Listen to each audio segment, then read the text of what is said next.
విన్నప్పుడు మీలో ఒక ఆలోచన పుట్టే అవకాశం ఉంది. జాగ్రత్తగా వినండి, మైండ్ దగ్గర పెట్టుకొని. ఇది వినకపోతే తేడా పడతారు విశ్వాసలేని వాళ్ళు. వినండి. మరణకరమైన పాపం చేస్తే మనకు నాశనం, కానీ మరణకరం కాని పాపం చేస్తే మనం మళ్ళా ఒప్పుకొని కడిగేసుకొని క్షమాపణ పొంది మళ్ళీ నార్మల్ పొజిషన్కి రావచ్చు అనే మాట విన్నప్పుడు కొంతమంది ఈ మరణకరం కాని పాపాలు చేయటానికి సాహసం చేస్తారు. భయం పోయింది. అన్న చెప్పాడు కదా, మరణకరమైన పాపం ఉంది, మరణకరం కాని పాపం ఉంది. ఆ పాపం చేసిన వాటికి లేదు అవకాశం అన్నాడు. తీసేయి, మనం చెయ్యం ఎట్టి పరిస్థితుల్లో. మనం ఎన్ని పాపాలు చేసినా ఏసైని మాత్రం వదిలిపెట్టాం అని మైండ్లో ఆలోచించుకొని, దేవునికి స్తోత్రం, లైన్ క్లియరు, మనకి ప్రాబ్లం లేదు, మంచి విషయాలు చెప్పాడన్నా. ఇక మనం మరణకరం కాని పాపాలు ఎన్నైనా చేసుకోవచ్చు. ఆదివారం వచ్చి ఇక్కడ ఒక చిన్న ట్విస్ట్ ఉంది, చెప్తా.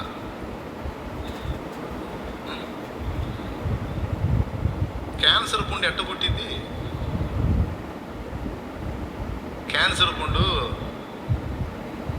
ఇక్కడ వచ్చి ఇదంతా దవడంతా తినేసి ఈ గుట్కా ప్యాకెట్ల మీద, ఖైనీ ప్యాకెట్ల మీద, సిగరెట్ పెట్టెల మీద ఆ క్యాన్సర్ పుండు వచ్చిన ఫోటోలు పెడతారు. ఎంతమంది చూశారు? వాళ్ళంటే ఇది చదువుతారు, మీరెంత చూశారు? సరే పర్లేదండి, ఇంట్లో తెచ్చినప్పుడు మీరు చూసుంటారులే. అంటే లేడీస్లో కూడా తినేవాళ్ళు ఉన్నారులే, ఖైనీ తినేవాళ్ళు ఉన్నారు. వాడు ఏం చేస్తాడు, పొట్లను రాకుకొని బాగా నలిపి బాగా దాన్ని ఒక ఉండలాగా చేసి అని తులిపి దాన్ని తీసుకొని పెడతాడు. అలా ఉంచి ఉంచి ఉంచి ఉంచి ఉంచి చిన్నగా ఒక చిన్న పుండు స్టార్ట్ అయ్యేది అక్కడ. ఫస్ట్ ఒక మామూలు పుండే అది. ఆ మామూలు పుండు పుట్టినప్పుడు వాడు దాన్ని విసర్జించి, వినండి బాగా, చేద్దామనే వినండి, ఎన్నేళ్ళు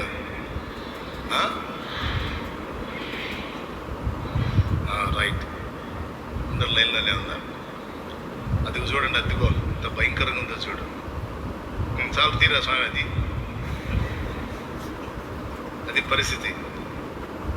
ఎంత చూడటానికి ఎంత భయంకరంగా ఉందో చూడు. అది ఎక్కడి నుంచి స్టార్ట్ అయింది? ఇక్కడ స్టార్ట్ అయింది. అది స్టార్ట్ అయినప్పుడు ఎంత ఉంటుంది? చిన్నది, అది కూడా మామూలు పుండు. ఆ పుండు వచ్చినప్పుడు వాడు చేయాల్సిన పని ఏంటంటే, అరే ఇక్కడ పెట్టి పెట్టి పెట్టి పెట్టి పెట్టి పెట్టి పుండు అయిపోయింది, ఇంకా పెట్టకూడదురా ఇక్కడ. ఇక నేను ఆ పొగాకు, ఆ పొగాక ఖైనీ ఆకు ఏదైతే ఉందో అది ఇంకా నేను ఇక్కడ తినకూడదు, పెట్టకూడదు, దాన్ని విసర్జించాలని వదిలేస్తే ఏదో ఇంజక్షన్ చేయించుకుంటేనో లేదో టాబ్లెట్లు వేసుకుంటేనో పోయిద్ది, అది మాడిపోయిద్ది. కానీ ఇదేం చేస్తాడు తెలుసా? అక్కడ పుండు వచ్చింది, బిళ్ళలు ఆడుతుంటాడు, మళ్ళీ ఆకు పెడుతుంటాడు. ఆడ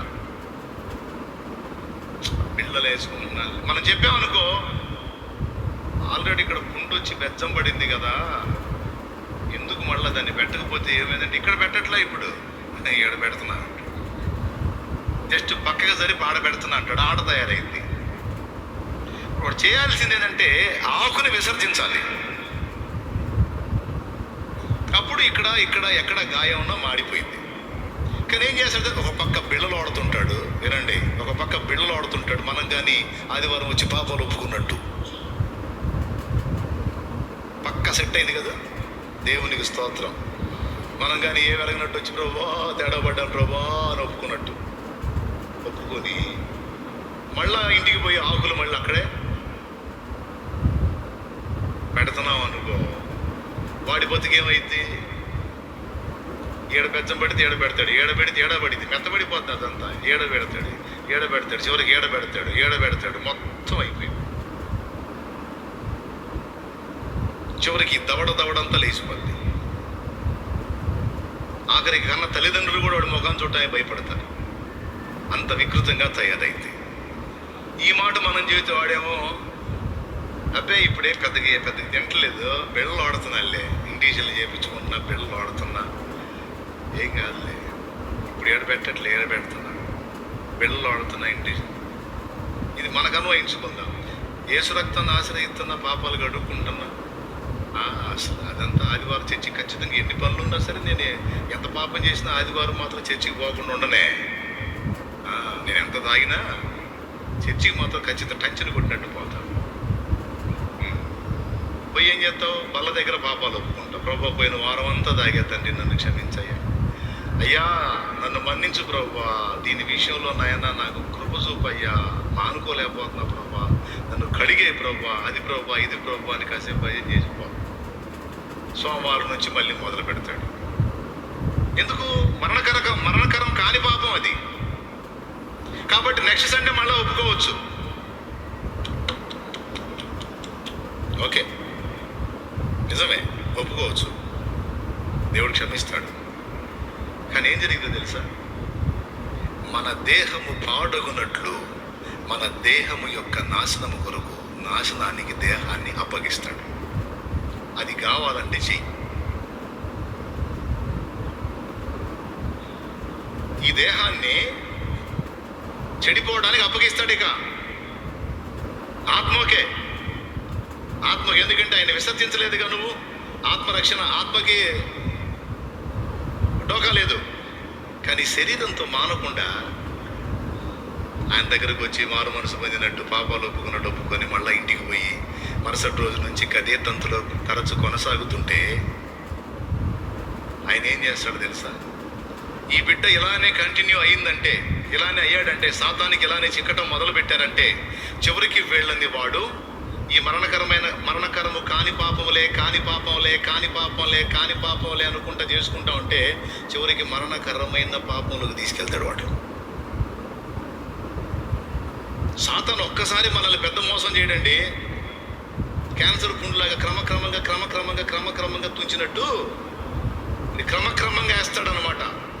వాళ్ళ చివరికి ఎక్కడికి తీసుకెళ్తాడంటే, ఇప్పుడు భ్రష్టులు అయిపోయారు చూడు కొంతమంది, వాళ్ళు కూడా అట్నే స్టార్ట్ అయింది. పుండు స్టార్ట్ అయ్యి క్రమక్రమంగా నాశనం చేసి చివరికి ఇప్పుడు వాళ్ళు ఎంత భ్రష్టులు అయ్యారంటే అసలు ఏసొద్దు మాకు అన్నగాడికి పోయారు. సాతాను ఒక్కసారి మనల్ని బంధించడు కానీ క్రమక్రమంగా వశపరుచుకుంటాడు. ఎంతమందికి కరెక్ట్గా అర్థమవుతుంది? ఒకళ్ళు మాడిపోయినాయి. ఎస్, మాడాలి, అర్థం కావాలి, సరి చేసుకోవాలి.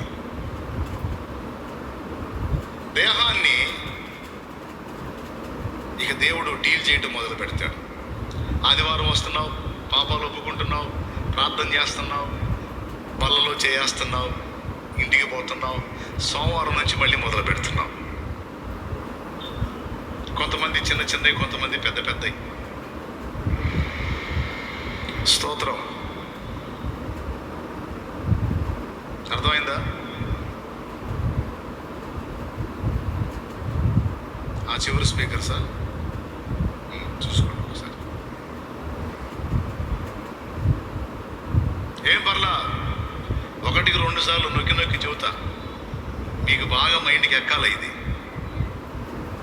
అందుకు దీని విషయంలో ఫుల్ క్లారిటీ ఉండాలా. పాస్టర్స్కి ఉండాలా, విశ్వాసులు కూడా, అందరికీ ఉండాలి. దేవుడు నమ్మదగినవాడు.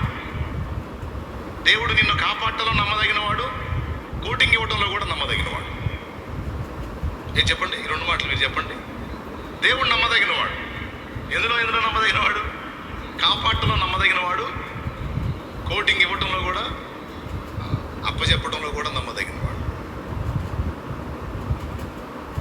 చెప్తాడు, అట్లా వద్దు అంటాడు. నా కుమారి మారు మనసు పొందు అంటాడు. నా కుమారుడా మారు మనసు పొందు, విసర్జించు. నీకు తెలియదు నువ్వు ఎడిపోతున్నావో, నువ్వు సాతానికి వశమవుతున్నావు, శత్రువు మాయలో పడుతున్నావు, శత్రువు ఆకర్షణలకు లొంగుతున్నావు. వాడు క్రమక్రమంగా నిన్ను ఇప్పటికే చాలా దిగజార్చాడు. నువ్వు ఇంకా దిగజారి చివరికి మరణకరమైన పాపంలోకి వెళ్ళేటట్టున్నావు. నువ్వు చివరికి వాడు ఆకర్షణకు లొంగిపోయి నన్నే విసర్జించేటట్టున్నావు. నువ్వు అవుతావట్లా. అలా అయ్యారు చాలామంది. మొక్కై వంగనది మానై వంగున. కాబట్టి మొక్క దశలో ఉన్నప్పుడే నువ్వు పోరాడి దాన్ని జయించకపోతే అది రేపు మానైతే తర్వాత నీవు కదిలించలేవు, బలైపోతావు, జాగ్రత్త అని చెప్తుంటాడు. అందుకే వాక్యోపదేశం. వాక్యోపదేశం ఎందుకంటే దిద్దుబాట్లు చేయడానికి, మారు మనసులోకి నడిపించడానికి, జాగ్రత్తగా ఉండని హెచ్చరించడానికి. మరణకరమైన పాపం కాదులే, నేనైతే ప్రభువుని విసర్జించాలే, నేను ఎంత పాపం చేసినా యేసయ్యను మాత్రం పట్టుకొనే ఉంటాలే. కొంతమంది తెలివేది. ఓకే, నీ ఆత్మకు డోకాలి, మరి శరీరం. కొరింథీయులకు రాసిన మొదటి పత్రిక 5వ అధ్యాయము 4వ వచనం చదువు, లేదా 3వ వచనం నుంచి చదువు. నేను దేహం విషయమై దూరముగా ఉన్నను, ఆత్మ విషయమై సమీపముగా ఉండి మీతో కూడా ఉండినట్టుగానే ఇంటి కార్యము ఇలాగు చేసిన వారిని గురించి ఇది వరకే తీర్పు తీర్చి ఉన్నాను. ఏమనగా ప్రభు అయిన యేసు దినమందు వాని ఆత్మ రక్షింపబడినట్లు శరీరేచ్ఛలు నశించుటకై. శరీరేచ్ఛలు అన్న కాడ పుట్టినోట్లో ఏముంది? పుట్టినోట్లో ఏముంది? శరీరము నశించుటకాయ్. అది ప్రభు అయిన యేసు దినమందు వాని ఆత్మ రక్షించబడాలంటే ఇప్పుడు వాడి శరీరం నశించాలి. లేకపోతే ఆ శరీరం ఉందనుకో, వాడు ఇంకా చేసి ఇంకా చేసి ఇంకా చేసి చివరికి ఆత్మ కూడా నాశనం అయిపోయే పాపానికి వెళ్తాడు. వాడి ఆత్మ రక్షించబడాలంటే వాడి శరీరం ఇప్పుడు అప్పజెప్పబడాలి. దేనికి? నశించడానికి అప్పజెప్పబడాలి. ఎందుకంటే వాడు పాపం మానుకోలేకపోతున్నాడు, అలాగని నన్ను వదులుకోలేకపోతున్నాడు. నేను కావాలన్నాడు, పాపం కావాలన్నాడు. కుదరదంటున్నాను నేను. ప్రభు కావాలంటే పాపాన్ని వదిలేయాలి. ప్రభు కావాలి, పాపం కావాలి. ఎందుకురా అట్లా అయిపోతున్నావు అంటే, ప్రభువా మానలేకపోతున్నాను ప్రభువా, నా వల్ల కావట్లేదు ప్రభువా, నన్ను విడిపించు ప్రభువా. ఓకే, డోంట్ వరీ, నేను విడిపిస్తా. ఇందువల్లనే మీలో అనేకులు బలహీనులై ఉన్నారు. బలహీనత అనుమతిస్తాడు. చూసుకోరా, మానుకోవాలి. అర్థమైందా? మరి మామూలుగా విడిపించమంటే ఎట్ట విడిపించాలో నిన్ను? ప్రభువా నేను మానుకోలేకపోతున్నాను ప్రభువా, నువ్వే విడిపించు తండ్రి. స్తోత్రం. మందుబాబునే తీసుకుందాం. బాప్తీసం పొందాడు, మారు మనసు పొందాడు, దేవుని మార్గంలోకి వచ్చాడు, కానీ మళ్ళీ మొదలు పెట్టాడు. చాలా మంది నాకు చెప్పే విషయం, అయ్యా వచ్చాడా, బాప్తీసం పొందాడా, నా లోలు ఉన్నాడా, మళ్ళీ మొదలు పెట్టాడయ్యా. ఓకే, నేను అంటాను డోంట్ వరీ, యేసు ప్రభుని వదిలేశాడా అంటాను. ఆయనంటే మళ్ళా గౌరవమే. అట్టుండి కూడా పాటలు పాడతాడు. ఏది తీసుకొని చుక్క అట్టుండి పాటలు పాడతాడు. అట్టుండి కూడా 2 మోకాళ్ళు వేసి అయ్యా ప్రభా అంటు. రైట్, చెప్తా విను. అట్లుండి దేవుణ్ణి గౌరవిస్తున్నాడు. ఇటు దేవుడు కావాలనుకుంటున్నాడు, అటు మందు కావాలనుకుంటున్నాడు. ఇప్పుడు దేవుడు ఏం చేయాలి వాడిని? అప్పుడు ప్రేమ గల దేవుడు ఏం చేస్తాడు అంటే, ఏందిరా నీ శోభ అంటాడు. నేను నిన్ను వదలలేకపోతున్నా, నిన్ను వదిలితే నరకానికి, అందుకని నువ్వు కావాలా నరకానికి పోకుండా. అలాగని దీన్ని కూడా వదలలేకపోతున్నా. ఏంటది? కొంతమందికి మందు, కొంతమందికి అక్రమ సంబంధాలు, కొంతమందికి ఏమో అవినీతి కార్యకలాపాలు, కొంతమందికి ఏదో ఉంటాయిగా ఎవరు శోభల వాళ్ళకి. నాకు నిన్ను వదలలేకపోతున్నాను ప్రభా, అట్లాగా నీ పాపాన్ని కూడా వదలలేకపోతున్నా. నన్నేం చేయమంటావురా? నువ్వు వదిలించు ప్రభా. వదిలించమంటావా? విడిపించు ప్రభా. విడిపించమంటావా? అవును తండ్రి. ఓకే, నేను చూసుకుంటా ప్రశాంత్. కొద్ది రోజుల తర్వాత తింటుంటాడు, వాంతి అవుతుంటుంది. చిన్నగా డాక్టర్ దగ్గర తీసుకెళ్తారు. అంతకుముందు అప్పడంగా తాగి ఏది పెడితే అది చెత్త చెదారం మొత్తం తిన్నోడు ఇప్పుడు కాస్త తింటే వాంతి అవుతుంటుంది. విడిపించమని ప్రార్థన చేశాడుగా, స్తోత్రం. మరి ఎట్లా విడిపించాలి? తాడేసేమన్నా లాగాల? బార్ షాప్ కాడికి ఇటు పోతుంటే యమధర్మరాజు కానీ యమపాశాన్ని వేసినట్టు ఇటు మెడకేమన్నా వేసి లాగాల? కుదరదుగా, అట్లా చేయడుగా. కాబట్టి నన్ను విడిపించు అంటే వానికై వాడే మానుకునే పరిస్థితి తీసుకొస్తాడు. వినండి, ఇప్పుడు ఏం చేస్తాడు? తింటుంటాడు, వాంతి అవుతుంటుంది. ఒక వారం రోజులు ఆపుతాడు. ఎందుకు? తిండి బాటలా చిన్నగా ఇంట్లో చెబుతాడు, ఏంది అన్నం తింటలేదు ఏంది అంటే, తింటున్నానమ్మాయి, బయటకు పోయి కక్కుతున్నాను, నేను వాంతి అవుతుంది. నీరసం అవుతుంది బాగా అంటాడు. తాగి తాగి తాగి ఎన్నిసార్లు చెప్పా, విన్నావా? ఇప్పుడు ఆ సోది కాదు. ఏంది నాకు ఎందుకు అవుతుంది వాంతి, ఎందుకు అవుతుంది నాకేంది, డాక్టర్ కాడికి పోదాంపా, తీసుకెళ్ళి డాక్టర్ గారికి తీసుకెళ్ళి. నాకేందో అడుగులు కూడా పడట్లే, కళ్ళు తిరుగుతున్నాయి, నీరసం. దాదాపు 6-7 రోజుల నుంచి తిండి లేదు. మరి ఇన్ని రోజుల నుంచి ఇట్ట ఉంటే మరి ఇప్పుడు చెప్పావే? సరేలేపా, ఎందుకు అయిపోయింది బా. డాక్టర్ కాడికి పోగానే డాక్టరు టెస్ట్ చేసి, అబ్బాయి లివర్కి స్టార్ట్ అయిందయ్యా ముహూర్తం అంటాడు. స్తోత్రం. దేనికి? అబ్బాయి అయ్యా ఉందా అంటాడు. బాగానే ముందు టెస్టులు చూసి ఉందయ్యా అంటాడు. ఎప్పుడన్నా ఒకసారి అండి, షోలు వద్దులే నిజం చెప్పు అంటాడు. అసలు తాగుతానండి అంటాడు. అస్తగాలి గట్టిగానే తాగావు, లివర్కి న్యాయం జరిగింది, మరి ఎట్లా డ్యామేజ్ గట్టిగానే అయ్యింది, మరి ఏమన్నా మానుకుంటావా, మందులు రాస్తా, మళ్ళీ తాగావంటే మాత్రం పక్కన ఆమెకు చెబుతాడు. ఇంకా మళ్ళీ తాగాడు అనుకోమ్మా, ఇక్కడికి దేవాకి ఆసుపత్రికి, గుంటూరు జనరల్ ఆసుపత్రికి తీసుకెళ్ళి అంటాడు. ఎందుకంటే సస్తే అక్కడే మాతృలు ఉండేది. స్తోత్రం. అందుకని చెబుతాడు అన్నమాట. ఇంకోసారి తాగాడు అనుకో, ఎక్కడికి దేవాకు గుంటూరు జనరల్ ఆసుపత్రికి తీసుకెళ్ళి అని చెబుతాడు. ఇంకా ఆలోచిస్తాడు, వచ్చి ప్రార్థన మోకాళ్ళు వేస్తాడు. ప్రభువా దాని నుంచి విడిపించు విడిపించు విడిపించు అంటే ఈ టైప్లో విడిపించావా? మరి నాకు వేరే మార్గం లేదు కుమారుడా, ఇంకా నిన్ను ఆ రూట్లో రాకపోతే నువ్వు లొంగట్లే, మరి ఏం చేయాలి? ఇక అప్పుడన్నా సిగ్గు తెచ్చుకొని పరిశుద్ధుల సహవాసంలోకి వచ్చి, ఎందుకు దాన్ని దేవుని మార్గంలో ఉండి నేను అలా చేయకూడదు, చేసినందుకే నాకు ఈ శిక్ష వచ్చింది, చేయకూడదు. ఏది ఫస్ట్ బలహీనతే. డాక్టర్ గట్టిగా వెదిలిపెట్టి పంపించాడు, అయిపోయింది. కొద్ది రోజులు ఆగి పరిశుద్ధులతో తిరిగి, లేదన్నా మానేసా, ఇప్పటికీ 11 రోజులైంది, అస్సలు మాట్లాడే పని లేదు, డాక్టర్ చెప్పాడుగా ఇక తాగితే పోతావని, ఇంకా వాటర్ రైట్ అట్నే ఉన్నాయా. ఒక నెల లేకపోతే ఒక 20 రోజులు అట్ట గట్టిగా ఉంటాడు.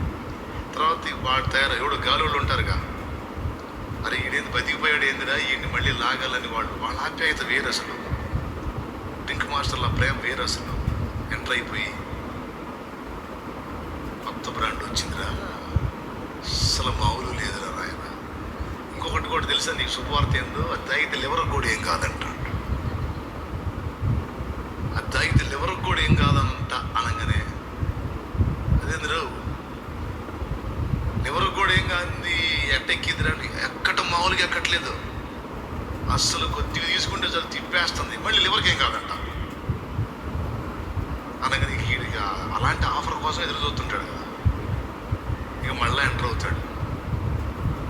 లివర్కి హాని చేయని మద్యం ఏముంది చెప్పండి? ఏది ఉండదు, బీరుతో సహా డ్యామేజ్ చేసింది. చిన్నగా మళ్ళీ వెళ్ళి మూతి పెడతాడు, మొదలు పెడతాడు. ఈసారి ఫస్ట్ బలహీనతగా వచ్చింది, ఈసారి వ్యాధిగా మారింది, దీర్ఘ వ్యాధి. ఇందువలననే మీరు అనేకులు బలహీనులు రోగులనై ఉన్నారు, చాలా మంది నిద్రించుచున్నారంటే చచ్చిపోతున్నారు కూడా. ఎందుకు చేస్తున్నారు? అడుగుతున్నారు, దేవా నన్ను విడిపించు అని. బలహీనత పెట్టాడు, వదిలిపెట్ల, రోగం పెట్టాడు, వదిలిపెట్ల. ఒరే నువ్వు అది కావాలంటున్నావు, నేను కావాలంటున్నావు, రెండు కుదరదురా బాబు, ఇక వచ్చేసేను అంటాడు. ఇక భూమి మీద ఉంటే మాత్రం నువ్వు పోరాటం తరచుగా ఓడిపోతున్నావు, అలాగే వదిలేశాను అనుకో, చివరికి మరణకరమైన పాపంలోకి పోయి ఆత్మ కూడా నశించిపోయిందిరా, ఇంకొచ్చారా అబ్బాయి నువ్వు సుబ్బారావు అంటాడు, ఇంకొచ్చారా అబ్బాయి నువ్వు వెంకట్రావు అంటాడు. ఎంతమందికి అర్థమైందో డౌట్ ఏం లేదుగా, క్లియర్గా అర్థమైందిగా. లైవ్లో ఉన్న వాళ్ళకి అర్థమైందో లేదో మరి. రైట్, చాలా సంతోషం. ఇంత తేటగా జీవితం అర్థం కాకుండా ఎందుకుంటుంది? కాబట్టి మరణకరము కాని పాపమైనా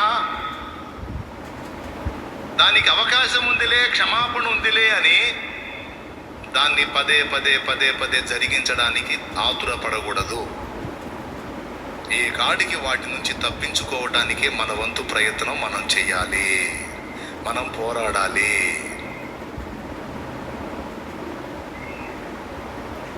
మనం ఫైట్ చేయాలి సోదరులారా.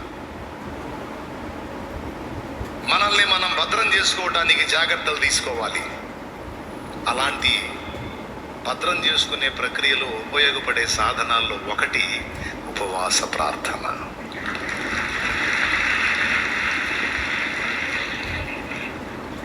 ఉపవాస ప్రార్థన ద్వారా మొండి దయ్యాలు వదిలిపోవటమే కాదు, మొండి వ్యసనాలు కూడా వదిలిపోతాయి పక్క. నాకు తెలిసిన ఒక బ్రదర్ ఉన్నాడు, 30 ఏళ్ల సీనియర్ డ్రింక్లో, 30 years, 30 ఏళ్ళు సీనియర్. ఎంత గొప్పడు అంటే ఇంట్లో కూర్చొని గుడిసెకాయని నింపి పెట్టుకున్నాడు. అంత గొప్ప వ్యక్తి. 30 ఏళ్ళు వాళ్ళ ఇంటి దగ్గర నేను కూటం పెడితే, నేను దేవుని పాటలు పాడతా, కాంగో కొడతా, దేవుని పాటలు పాడుతుంటే ఆయన నా ముందుకు వచ్చి స్టెప్పులు వేసాడు. నేను చూశా, సరే ఎగరనీలే అని నేను మెదకుంటున్నా. ఎగిరాడు, ఏం కోప్పడలా. కాసేపట్లో ఆయన పక్కకు పోయాడు, కూటం అయ్యేసరికి వచ్చాడు, దేవుడు ప్రార్థన చేయని. ప్రార్థన చేసి వచ్చాడు. తెల్లారి వచ్చాడండి, నేరుగా ఇంటికి వచ్చాడు, మందిరం దగ్గరికి వచ్చాడు, పక్కన ఇల్లు. అయ్యా అన్నాడు. ఏందయ్యా? రాత్రి మా దగ్గర కూటలు పెట్టావు, దేవుని మాటలు చెప్పావు. నాకు ఇష్టం లేదయ్యా, ఇది తాగాలని నాకు ఇష్టం లేదు, కానీ ఇది నన్ను పట్టి పీడిస్తుంది. ఈ రోజుది కాదయ్యా, 30 ఏళ్లది అన్నాడు. ఎన్ని ఏళ్లది? 30 ఏళ్ల వ్యసనం అయ్యా అన్నాడు. సరే ఇప్పుడు నన్ను ఏం చేయమంటావు అన్నా. దీని నుంచి ఎట్ట బయటపడాలో చెప్పు, నువ్వు ఏం చెబితే అది చేస్తా అన్నాడు. నేను అన్నాను, ఏం చేయొద్దు, ఒక్క 3 రోజులు ఉపవాసం ఉండగలవా అన్నా. ఒక 3 రోజులే, మళ్ళీ 30 రోజులు వద్దు, 40 రోజులు వద్దు, 3 రోజులు ఉండగలవా అన్నా.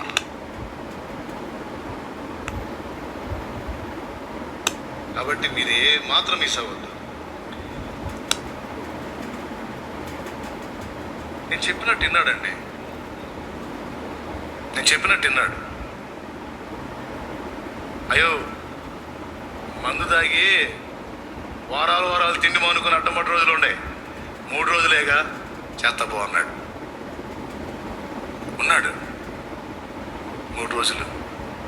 నేను చెప్పా, మజ్జిగ, మంచినీళ్ళు, టీ, పాలు, కాఫీ తాగు, పర్వాలేదు, తిండి మాత్రం ఏం తిన మాకు నా మాట. 3 రోజులు ఉన్నాడు. ఉన్న తర్వాత సారు సరిపోయితే ఇంకా ఉండాలా అన్నాడు. స్తోత్రం. నువ్వే చెప్పు, నీకెట్టుందన్నా. నాకు బ్రహ్మాండంగా ఉంది, నాకు అద్భుతంగా ఉంది అన్నాడు. రైట్, ఇప్పుడు 3 రోజులు ఉన్నావుగా, చూడు, నీ ఇంట్లో ఆహారం ఉంది, నీ జేబులో డబ్బులు ఉన్నాయి. నీ ఇంట్లో ఆహారం ఉంది, నీ జేబులో డబ్బులు ఉన్నాయి. నువ్వు వెళ్ళి కొనుక్కొని తింటే నిన్నెవడు అడ్డు పెట్టాడు. హోటల్కి పోయి భోజనం చేస్తే అడ్డు పెట్టాడు, నేనేం అడ్డు పెట్టను. నీ ఇంటికి పోయి అన్నం పెట్టంటే నీ భార్య పెట్టింది, నీకు అడ్డు లేదు. కానీ ఇంట్లో తినే అవకాశం ఉన్నా, జేబులో డబ్బులు ఉన్నాయి, హోటల్లో తినే అవకాశం ఉన్నా, అవి తీసే, అన్నం తీసే, ఏ పునుగులో బజ్జీలో అయినా తినొచ్చు నువ్వు. కానీ తిన్నావా? ఏది అమ్మో, అసలు బఠానీ గింజ కూడా ముట్లా. శబ్బాష్.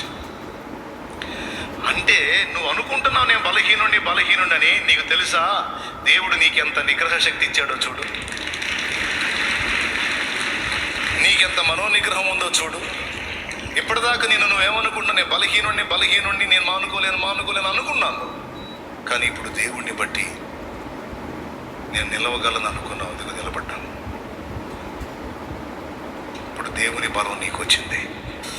ఈ 3 రోజులు ఉపవాసం ఉన్నావంటే యథార్థంగా నువ్వు నిజంగానే మానుకోవాలనుకుంటున్నావు. అలా అనుకోకపోతే ఉండలేవుగా. ఉన్నావు అంటే అర్థం ఏంటంటే పాపం మీద జయము కోసం నువ్వు ఆశపడుతున్నావు అని అర్థం. ఈ ఆశను ఎవరు చూశారు? దేవుడు చూశాడు. చూసి ఏం చేశాడు? మనోబలాన్ని ఇచ్చాడు నీకు. జేబులో డబ్బులున్నా నువ్వు కొనుక్కొని తినలా, ఏ పదార్థం తినలా. ఇంట్లో నీకు అవకాశం ఉన్నా ఇంటికి వెళ్ళి భార్యని పెట్టో తింటానల్లా. 3 రోజులు ఇలాగ నిలబడిపోయావు. ఇంత గట్టిగా ఉండగలిగిన వాడివి ఇక తర్వాత రోజుల్లో మాత్రం ఎందుకు ఉండలేవు? ఉండగలవు, దేవుడే నీకు బలం ఇచ్చాడు, పో అన్నా.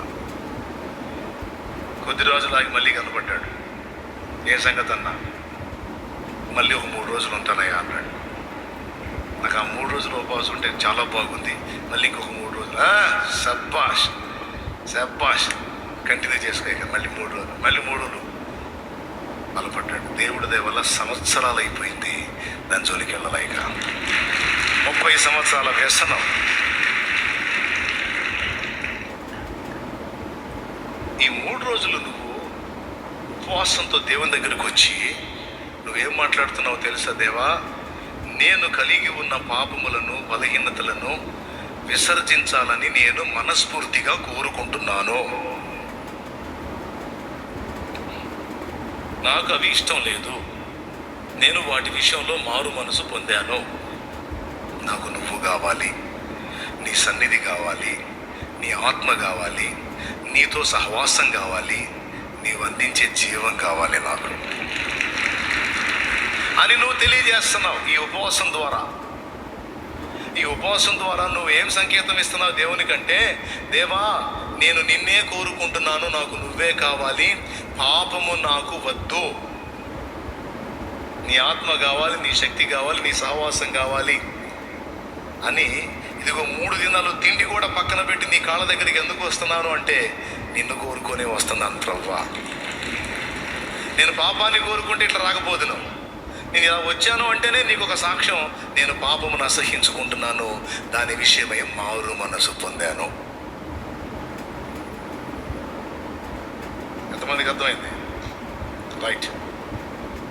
ఈరోజు ఇక్కడ ఎవరైనా అలాంటి బలహీనలు ఉంటే, తమ్ముళ్ళు, అన్న నేను మానలేని బలహీనత కలిగి ఉన్నానంటే నేను చెప్తున్నా, తప్పకుండా నువ్వు జయిస్తావు, తప్పకుండా నువ్వు జయిస్తావు, తప్పకుండా నువ్వు మానుకుంటావు, తప్పకుండా నువ్వు మానుకొని 10 మందికి మార్గదర్శి అవుతావు. నిన్ను చూసి 10 మంది తమ బతుకులు మార్చుకునేటట్టు నిన్ను నా దేవుడు తయారు చేస్తాడు. కూడా గట్టి కూడా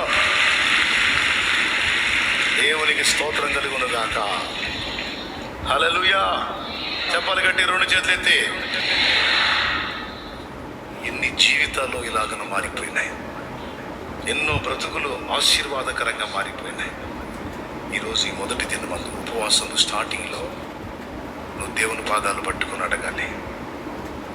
మరణకరమైన పాపం చేయలేదు, కానీ మరణకరము కాని పాపములు ఎన్నో నా వలన జరిగినాయి, అయితే నేను వాటిని సమర్థించుకోవటల్లా. గొర్రెపిల్ల బురదలో పడదన్న గ్యారెంటీ లేదు, కానీ ఒక్కటి నిజం, గొర్రెపిల్ల బురదను మాత్రం ఎంజాయ్ చేయలేదు. ఒప్పుకుంటారా? గొర్రెపిల్ల బురదలో పడదన్నది చెప్పజాలం, కానీ ఒక్కటి మాత్రం నిజం, గొర్రెపిల్ల బురదను ఎంజాయ్ చేయలేదు. అలాగే దేవుని మూలంగా పుట్టినవాడు పాపం చెయ్యడు, ఒకవేళ ఏదన్నా జరిగినా దానిలో ఆనందించడు, ఆవేదన పడతాడు. ఎందుకు తెలుసా? లోపలున్న బీజం దైవ బీజం, లోపల దైవ ప్రభావం. అందుకే పాపం చేసినప్పుడు ప్రశాంతత ఉండదు మనకి. ఒక అబద్ధం ఆడినా సరే ప్రశాంతం ఉండదు, ఒక తేడా మాట మాట్లాడినా సరే, ఎవరైనా నోరు జారి అన్నా సరే ప్రశాంతత ఉండదు. ఎందుకో తెలుసా? లోపల దేవుని ఆత్మ గద్దిస్తూ ఉంటాడు. నువ్వేం మాట్లాడావు? నువ్వు అనొచ్చా? వాక్యం ఏం చెప్తుంది? నీ నోట బూతులైనను, పోకిరి మాటలైనను, సరస్వక్తులైనను రాకూడదని చెప్తుంది. నువ్వేం మాట్లాడావు? ఎందుకు మాట్లాడావు? ఒప్పుకో, మారు మనసు పొందు, ఇంకోసారి చేయనని ఒప్పుకో. ఆయన పాపమును గూర్చియు, నీతిని గూర్చియు, తీర్పును గూర్చియు లోకమును ఒప్పింపజేయదని ఉంది పరిశుద్ధాత్మని గురించి. పరిశుద్ధాత్మ గురించి ఏముంది? పాపాన్ని ఒప్పిస్తాడని ఉంది. పరిశుద్ధాత్మ ఒప్పిస్తాడు. ఎందుకు నువ్వు ఇలా మాట్లాడావు, ఎందుకు ఇలా ప్రవర్తించావు, ఎందుకు ఇలా చేశావు, ఒప్పుకో, మారు మనసు పొందు, దిద్దుకో, జాగ్రత్త పడు అని. అదే పరిశుద్ధాత్మ ఈరోజు నిన్ను నన్ను ఉపవాసానికి తీసుకొని వచ్చాడు. ఈ ఫాస్టింగ్ ప్రేయర్లో, ఈ మొదటి కూటల్లో దేవుడు మనతో మాట్లాడుతున్నాడు. మారు మనసు పొందు, నీ జీవితాన్ని సరిదిద్దుకో. మరణకరమైన పాపం నువ్వు చెయ్యవు, కానీ మరణకరం కాని పాపాలు చేస్తూ చేస్తూ చివరికి అక్కడికి పోతావు. కాబట్టి మొక్కలోనే తుంచేయి, మొక్కలోనే తుంచేయి.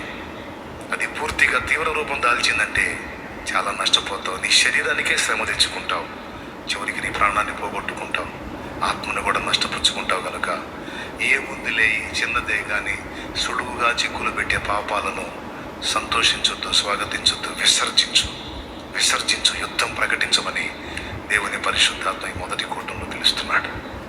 చెవులు గలవాడు ఆత్మస్వరం వినుగాక. హల్లెలూయా. రండి మరి మనం ప్రార్థన చేసుకుందాం. ఈ ఆలయమును ఎవడైనా పాడు చేసిన ఎడల దేవుడు వారిని పాడు చేయనుంది. 1 కొరింథీ పత్రిక 3వ అధ్యాయం 16వ వచనంలో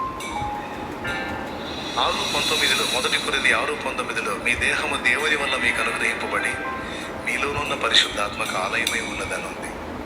మన దేహం దేవాలయం, పరిశుద్ధాత్మకు నిలయం. మనం మన దేహం అనే దేవాలయాన్ని దేవునికి పవిత్రంగా ఉంచడానికి జాగ్రత్త పడాలి, కానీ దాన్ని పాడు చేయకూడదు. దేవాలయం లాంటి మన దేహాన్ని అపవిత్రతకి, పాపానికి, నీచత్వానికి అప్పగిస్తే ఆ దేహం పాడయ్యే అవకాశం ఉంది అని దేవుడు మాట్లాడుతున్నాడు. మరణకరం కాని పాపమే కదా, ఏముంది నేను ఇది చేసి ఒప్పుకుంటాను, దిద్దుకుంటాను అనుకుంటే చివరికి మరణకరమైన పాపంలోకి వెళ్ళే అవకాశం ఉంది. మొక్కలో నిత్యం చేద్దాం, ఉపవాసంతో దేవుని వైపు తిరుగుదాం. దేవా నిన్ను కోరుకుంటున్నాను ప్రభు, నీ సన్నిధిని కోరుకుంటున్నాను. పాపము నాకొద్దు, పాపపు వ్యసనాలు నాకొద్దు, పాపపు దురలవాట్లు నాకొద్దు, తప్పుడు జీవితం నాకొద్దు. ఇదిగో నేను నా పొట్ట మార్చుకొని నీ పాదాల దగ్గరికి వచ్చాను. నీకు అర్థమైపోతుంది, నేను ఇలా వచ్చానంటేనే నీకు అర్థమవుతుంది నేను దాన్ని విసర్జించానని, నేను దాన్ని ఒప్పుకోవట్లేదని, నేను పాపంతో రాజీ పడట్లేదని నీకు అర్థమవుతుంది తండ్రి. నాకు ఇష్టం లేదు పాపంలో బ్రతకడం, నాకు ఇష్టం లేదు వ్యసనాల్లో బ్రతకడం, నాకు ఇష్టం లేదు శాపగ్రస్తమైన జీవితం జీవించడం. అందుకే నా తప్పులు ఒప్పుకొని మారు మనసు పొందిదిగో నీ వైపు తిరుగుతున్నాను. నన్ను నీ రక్తముతో కడుగు, నన్ను నీ రక్తముతో కడుగు, నన్ను నీ రక్తముతో కడుగు.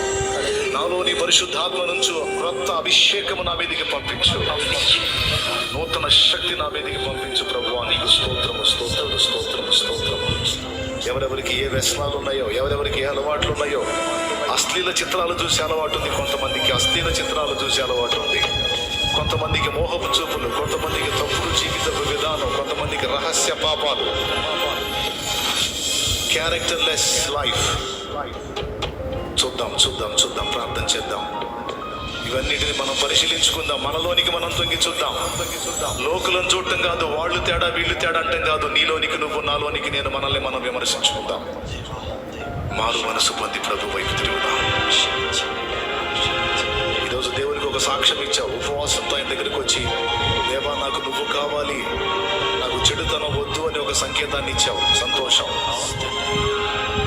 ఈ మారు మనసును దేవుడు హర్షిస్తున్నాడు. తప్పకుండా నీవు ఆశీర్వాద కారణం అవుతావు, తప్పకుండా నీవు ఆశీర్వదించబడతావు.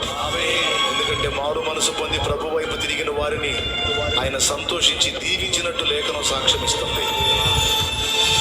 దావీదు పాపం చేశాడు, పశ్చాత్తాపుడై మారు మనసు పొంది దేవుని వైపు తిరిగినప్పుడు దేవుడు అతనిని ఆశీర్వదించి అతని సింహాసనాన్ని అతనికి స్థిరపరిచాడు. రాజు సంసోను తేడా పడ్డాడు, తన తప్పొప్పుకొని దేవుని వైపు మళ్ళీ పశ్చాత్తాపడి క్షమాపణ కోరుకున్నప్పుడు శత్రువులందరినీ ఒక్క దినమంది హతం చేసేంత గొప్ప బలం ఐడియాలజీ శాంసన్కు దేవుడు ఇచ్చాడు. సంతోషించే దేవుడు, మారు మనసును ఇష్టపడే దేవుడు. ప్రార్థన చేద్దాం, దిద్దుకుందాం. ఎక్కడ ఎవరు ఏ లోపాలు కలిగి ఉన్నా దిద్దుకోండి. ఒక క్రొత్త జీవితాన్ని మొదలు పెడదాం. నేను ముగింపులోకి వెళ్తున్నాను, ఇక మీకు సమయం ఇస్తాను. మీరు వ్యక్తిగతంగా దేవునితో ప్రార్థన చేసుకోవడానికి మీకు మంచి టైం దొరుకుతుంది.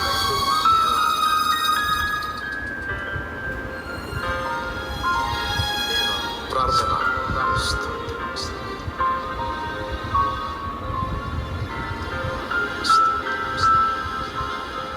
స్తోత్రం. సర్వోన్నతుడైన మా తండ్రి, సర్వాధికారి అయిన మా యేసయ్య, నీకే స్తోత్రాలు, కృతజ్ఞతాస్తుతులు చెల్లిస్తున్నాను. దాసుని ప్రభువా, ఇదిగో ఇప్పటి వరకు నిలబెట్టి మీరు మాట్లాడిన మాటల కొరకై కృతజ్ఞతలు. మరణకరమైన పాపము, మరణకరము కాని పాపము రెండు ఉన్నాయి. మరణకరము కాని పాపములో ఉన్నామనుకుంటూ ఏముందునని, మరణకరమైన పాపంలోనికి అపవాది మిమ్మల్ని మోసగించే ప్రమాదం ఉంది. మెలకువగలిగి జీవించమని నా ప్రభువుని హెచ్చరికలు చేసి మరొక మారు ఈ వాక్య వెలుగు చేత దర్శించినందుకు వందనాలు.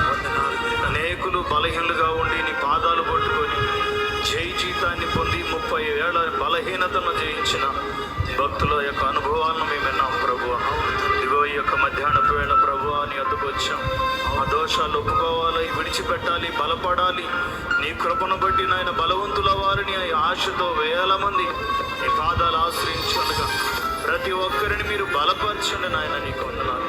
అందరి హృదయాలు ఎరిగిన దేవుడో ప్రభువా, ఇదిగో నీ పాదాలు పట్టుకొని కన్నీరు విడిచి ప్రభువా నన్ను క్షమించమని ఎవరైతే అడుగుతున్నారో అది ఎట్టి బలహీనత అయినా యేసు క్రీస్తు నామములో విడుదల పొందునుగాక ప్రభువా.